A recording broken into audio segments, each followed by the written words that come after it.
you're never fast enough. You're always searching for more. You are really addicted to racing, and especially you're not only racing, but you're thinking about the racing 24 hours a day.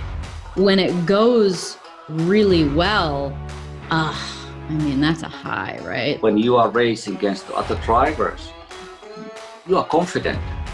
I love competition. I love trying to pull the absolute best out of yourself. Or once you reach a certain level, you just want more and more. Other drivers, they can feel it. They can feel it and they start making mistakes. I remember when I hit my first competitor. I'm the best driver in the world. I'm the number one. I'm going to show to everybody. I mentally prepare for a race by switching off. I start to yawn. The nutrition, the sleep, the talking a lot or not talking. To bring your body and mind down a little bit if you're too excited. I don't prepare at all. The first feeling on driving a F1 car was a lot different than I'm used to. Putting the throttle down and just feeling my body just go backwards. I was sort of like, bloody, this is I've got a bit on here. I felt like, oh my God, Yeah, first time driving a Formula One car is a memory I will keep forever. It's a standout moment. It absolutely blew my mind and completely ruined my neck as well, because after about 10 laps, I couldn't hold my head up. It had so much grip. The car, the power was incredible. The brake and the speed through the corners were probably the most surprising thing. I was sitting on the grid and I thought, this is cool. I'm on the grid in a Formula One Grand Prix with only 26 people on the planet. And still now, every time I get back in on Friday morning, you jump in the car, you turn the pilometer off, and you just feel that sudden sensation of speed and power every time. So that's probably one of the coolest things. The fastest driver I ever raced against as a teammate was Mika Hakkinen. This guy, he is good. And I am good. Senna, I probably thought I was quick, and then I saw some of the things he did, and I suddenly thought, crikey, if I don't pull my socks up, he's going to make an idiot of me. I think speed, just the word itself, means excitement. It is like going into another dimension. When you put everything together, the speed, the car, the best car in the world. Just an assault on your senses in terms of just how fast the car was. A kind of meditative experience, and Sterling Moss had a great phrase, which is speed is tranquility. And I think any racing driver would be able to relate to that. Speed is the magic part of our business. The thing I love the most about being a racing driver is winning.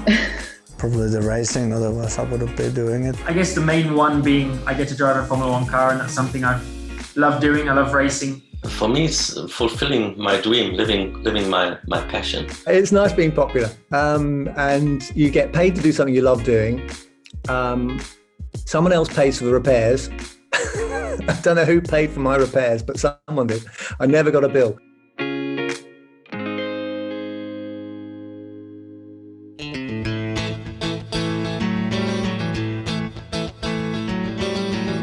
My first racing hero was Wyn Percy. He was a touring car racer, and I aspired to be as good as him. Well, I don't think it comes as any surprise that my racing hero was my dad.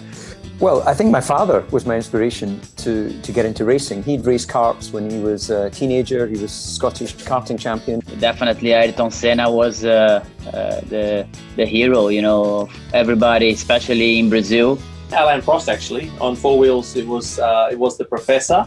So my racing hero since I was around 4 or 5 years old was Valentino Rossi. I'd say Prost was someone I admired because he was very smooth in his driving style, and I guess I always tried to be more like that. Michael Schumacher, and I was racing. He was never my teammate, luckily, but I was racing against him many years, and following his way of working, not only driving, his technique, his tactics, but way he's working, he was just not giving up. The one that had really captured my imagination was Alberto Ascari, who was current world champion in the mid-50s. And then later on, my racing hero would have been Nigel Mansell. When I decided I want to be a racing driver, I kind of looked at Nigel and thought, well, here's a guy who's fighting against all the odds, and he found it seemed like he was getting a difficult time from his own supporters, from the British press. And I was like, why are they not behind Nigel? So despite all that, Nigel, won, and so he became my hero. I think Goodwood is like a fantastic event. People is really loving, to be there, to watch the cars. It's just absolutely the best event, I tell you. It's definitely a bucket list for everyone. It's wall-to-wall action on the track. You never see the track quiet. There's always something going around it. There is a social side to our sport.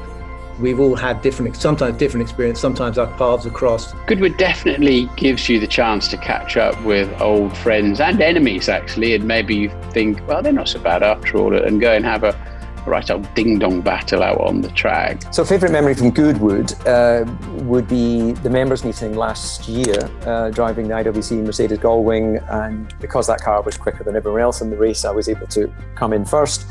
And it was the first time our 11-year-old son, Dayton, has seen me win a race. It kind of brings everyone together from every part of the world, every category, every team. When would I ever get to meet the NASCAR drivers or the IndyCar drivers, in normal circumstances? Have me there as soon as possible.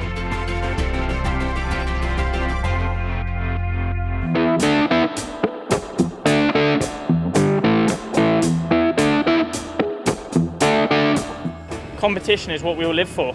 It's what pushes us to greater things. It strives me as a driver to push even more out of myself. I am a very competitive person, not only in racing, but in absolutely everything I do. Competition, it's what drives me. I think as a kid, I feel like you've got a competitive gene or you don't. And, I did from a young age with anything I was doing. Video games, sport, backyard cricket, whatever. You just want to beat the car ahead of you. You just want to be quicker than him and overtake him. And then you think that again when you get past him. It's as simple as that.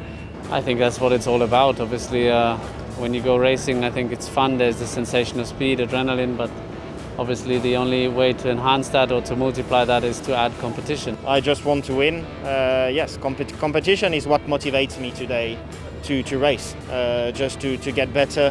Every races, every sessions. And without competition in the world, everything will be standstill. There will never be any progression. And I think Formula One is the best example of that out there. I hated losing. I smashed tennis rackets over games which meant nothing, but I hated losing. So yeah, that competition was what drove me, what motivated me, and it's really what I love about this sport, and what I'm trying to do is prove myself against the best in the world. So competition's a chance to really see what you're made of. It's a chance to kind of show off on a world stage. And ultimately that's the thrill, and trying to prove to yourself that you can race others and beat others. You've always got rivals coming up, but I guess Max, Max is certainly one of them. He came into Red Bull, and really the first race, I was leading, and then he won the race. So not only did he win his first race with the team, but it was a race which I felt was mine to win. So that already created such a competition within us. And I think for how intense we both can be, I feel like there was fairly few fireworks. So I look back on it pretty fondly, our relationship or our rivalry. And I think, we both pushed each other at times further than probably what we thought we were capable of. Well, I guess I had lots of years with Lewis. So, he's been around more or less, a little bit longer than me, but more or less the same time than me. So whenever I've been around, he's been around. So and he's usually been at the front and difficult to beat. So probably I would name him.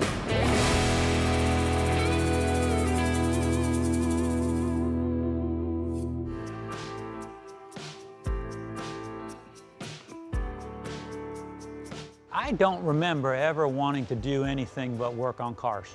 And I love all types of cars. I've always wanted to race, be a race driver, be involved, but at the same time, I love classic cars and I love the history of the sport. It always motivated me. My very first car was a 49 Mercury that I painted, and the other thing that we did in those days, we named our cars Mine was My Blue Heaven.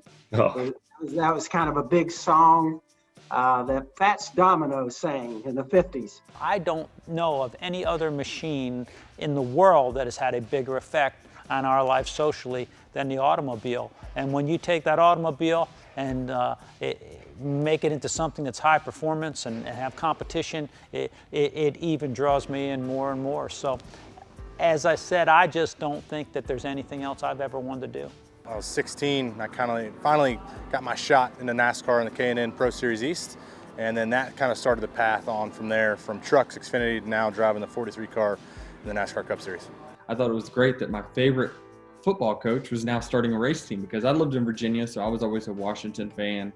And for me, it was surreal. And now for it to all come full circle and actually be able to drive for them is pretty amazing. What makes it one driver really great, it is so hard to say because it's like a gift.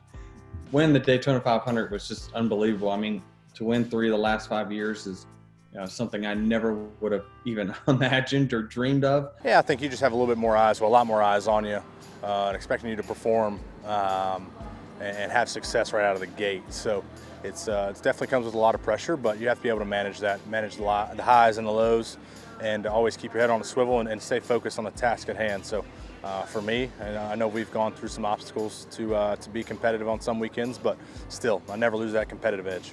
When you win a race in a car that you've designed and it's different than everybody else's, that's even a better feeling. I was very fortunate in my career to have won races in cars that I designed or built.